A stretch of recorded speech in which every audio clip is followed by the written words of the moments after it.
I'm Andy Armstrong, 3M application engineer, authorized trainer, and your go-to for all things 3M wrap film.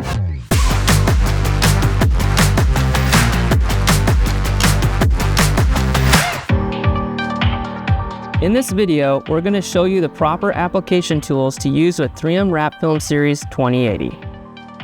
First, let's compare heating the film with a heat gun versus a torch. Notice how the torch deglosses the film and mars the surface. Using a torch not only changes the look of the surface, but also makes it harder for the squeegee to slide over because it increases the friction. One of the reasons to use a heat gun over a torch is that it can heal scratches. After gently warming the film with a heat gun, the scratches disappear, leaving a much better finish.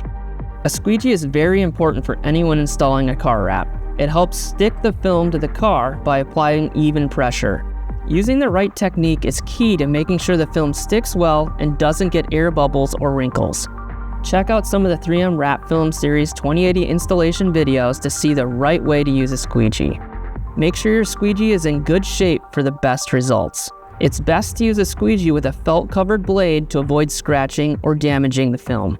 A wrap glove is another awesome tool to have in your kit for installing 3M Wrap Film Series 2080. It's coated to cut down on friction and lets your hand glide smoothly over the film. When you're working the film into deep recesses or channels, a wrap glove is super important to make sure the film sticks well and does not trap air. It's important to revisit these areas with a squeegee as well as post-heating with a heat gun to ensure the adhesive bonds properly. We suggest using 3M knifeless tape whenever you need to cut 3M Wrap Film Series 2080 directly on the vehicle. Sometimes you'll also need a fixed blade, like when trimming the film off the vehicle.